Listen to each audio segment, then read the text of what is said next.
오늘 또 최고의 날입니다.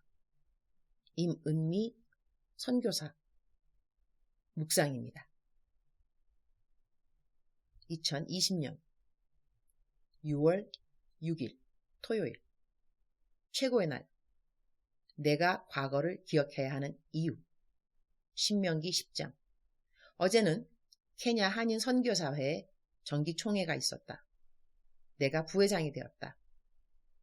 지난 2006년도에 나는 회장을 했었는데 원래 회장하고 나면 이모는 안 하는 줄 알았는데 그렇지 않은가 보다.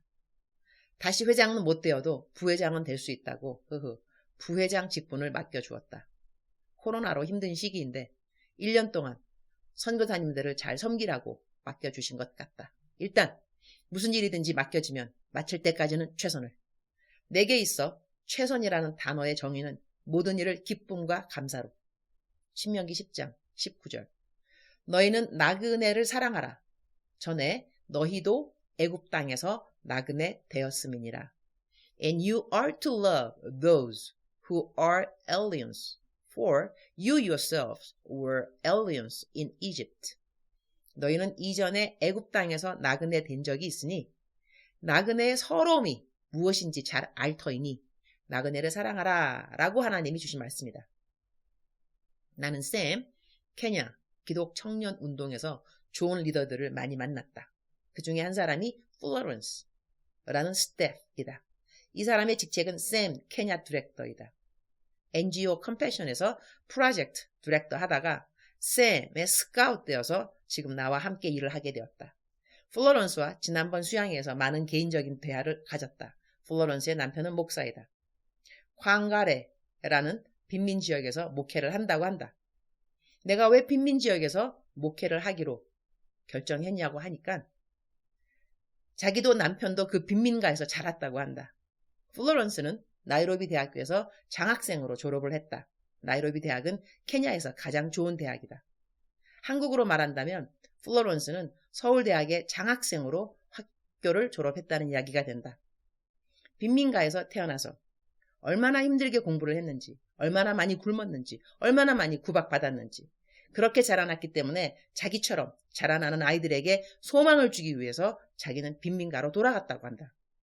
쌤에서 같이 사역하자고 했을 때 케냐의 젊은이들에게 꿈과 비전을 주는 사역이 바로 쌤의 사역임을 알고 월급 많이 주는 컴패션에 좋은 자리를 내려놓고 쌤으로 왔다고 한다.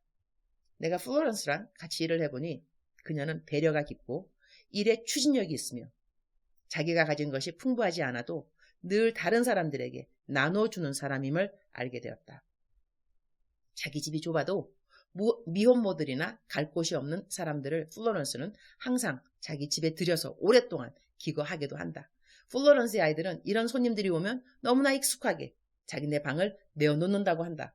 아이들도 부모들도 손님 대접이 완전 삶의 당연한 습관인 것을 알 수 있었다. 얼마 전 플로런스에게 큰 돈을 주었다.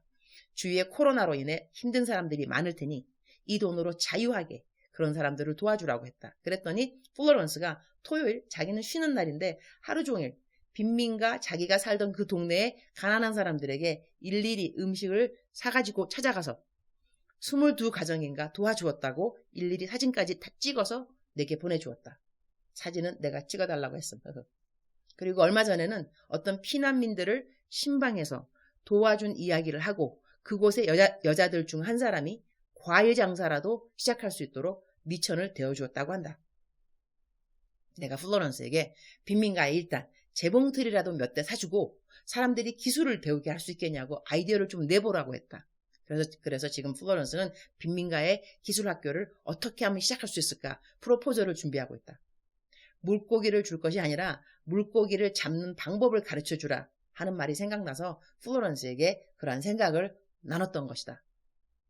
나보다 더 기뻐하는 사람은 플로런스이다.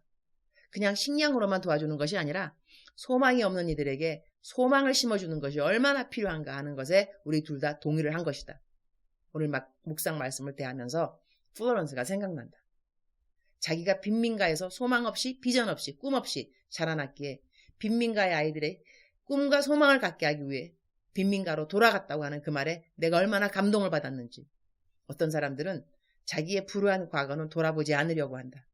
열심히 일해서 사회적으로 성공하고 나면 불우했던 과거를 떨쳐버리고 불우했던 티 안 내고 그야말로 떵떵거리고 당당하게 살고 싶어 한다. 그러나 어떤 이들은 그러한 불우했던 과거를 돌아보고 그 자리를 다시 찾아가서 자기와 같이 있는 형편의 사람들을 이해하고 도와주려고 한다. 하나님이 우리에게 원하는 것이 무엇일까? 우리가 고생한 적이 있고 고난이 무엇인지 안다면 그러한 사람들의 자리를 이해하고 그들을 도와주기 원하는 태도가 하나님이 우리에게 갖기 원하는 태도가 아닐까? 주님, 오늘 또 최고의 날입니다. 저도 불우하게 자랐습니다. 어렸을 때 익숙하게 본 것은 늘 부모님이 돈 때문에 싸우는 모습이었습니다. 나는 중학교도 아빠가 보내주지 않는다고 했습니다. 그만큼 집이 가난했기 때문이죠. 고등학교 때는 일찌감치 대학 진학을 포기하면서 학교 생활을 했습니다. 미국에 고3 때 이민 가서 기억나는 것은 고생한 일들입니다. 영어도 못하고 부모님은 갓 이민 왔으니 아파트 세부터 내려면 맏딸인 저는 일을 했어야만 했습니다. 처음엔 영어를 하지 못해 식당에서 접시 닦기부터 하면서 돈을 벌었습니다. 영어를 조금 하고 난 다음에는 패스트푸드 점에서 일을 했습니다. 학교는 아침에 가서 오후 3시 돌아오자마자 일하러 가서 밤 12시까지 일주일에 5일 40시간을 일했습니다. 아침이면 코피를 흘리고 부모님에게 코피 흘리는 모습을 보이면 부모님이 나에게 미안해 할까봐 코피를 감추고 학교를 가곤 했습니다. 주중에 그렇게 40시간씩 일하고 그 와중에 낑낑거리며 못하는 영어로 학교 공부를 하고 주말에는 아버지를 따라 병원 청소를 갔습니다.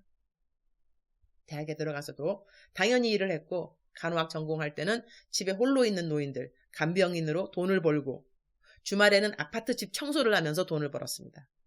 결혼하고는 남편이 신학교 졸업하기까지 나는 힐튼 호텔에서 밤늦게까지 발이 부르트로록 외출해서 일을 했습니다. 나름 고생 많이 했습니다. 그래서 가난한 이들을 이해할 수 있습니다. 케냐에 와서 가난하고 소외되고 냄새나는 이들과의 더불어 사는 삶이 그닥지 어렵지 않아서 감사합니다. 잘난 척 할 것도 없어서 감사합니다. 오늘 묵상처럼 말씀처럼 저도 나그네 된 지난 날을 기억하면서 나그네 된 자들을 섬길 수 있도록 저의 불우했던 어린 시절을 감사합니다. 불우했던 시절만 감사한 것이 아니라 그렇게 자랐지만 돈 많은 부자들을 부러워하면서 자라지 않았으니 그것도 감사합니다. 좋은 부모님 만나서 올바르게 잘 자라는 것이 부를 사랑하는 것보다 더 성공된 삶이라는 것을 배워서 감사합니다. 젊은 날 주님 만나서 내 삶의 정확한 목표를 갖고 살게 되어서 자기 연민 같은 그런 병에 시달리지 않았으니 감사합니다. 하나님, 저를 참 잘 키워주셔서 감사합니다. 그러니까 감사, 그러면서 감사, 그럴수록 감사, 그럼에도 감사. 내가 돌아봐야 할 사람들이 있음을 알게 하시니 감사합니다. 코로나로 사람들은 할 일이 없다고도 하는데 저는 할 일이 항상 많이 있어서 감사합니다. 하루하루 성실하게 최선을 다하면서 살 수 있게 해주셔서 감사합니다. 주님, 사랑합니다. 주님, 감사합니다. 오늘 또 우리 주님, 저를 보시면서 하루 종일 기쁘시면 참 좋겠습니다. 사랑하는 그대여, 사랑하는 그대여, 그대의 어린 시절은 어떠했는지요? 불우하셨나요? 부유하셨나요? 그래서 그대의 그 과거가 오늘 그대를 어떤 자리에 있게 하였는지요? 그대는 이웃을 돌아보는 것이 그대의 과거 때문에 더 익숙한 자리가 되었는지 아니면 이웃을 돌아보는 것이 너무너무 싫어졌는지 그대의 과거 때문에 과거가 어떠하든지 간에 중요한 것은 현재이겠죠. 그런데 우리들의 과거를 하나님의 일을 하는 도구로 삼을 수 있다면 그것은 삶의 지혜가 아닌가 합니다. 우리 모두 다 지혜롭게 이 땅에서 살기를 원합니다. 그렇다면 하나님께서 우리에게 허락하셨던 과거, 그것이 불우했던지 부유했던지 윤택했던지 어떠한 과거를 할지라도 그 모든 것들은 복음의 통로, 축복의 통로, 이웃을 돌아보는데 도구가 된다면 참 좋겠습니다. 사랑하는 그대여, 오늘 또 가자. 하나님 앞에서 고람되어 멋지게 살아가는 그대, 이전껏 하나님의 영광을 위해서 사용할 줄 아는 그대, 축복합니다. 사랑합니다. 축복합니다. 사랑하는 그대여.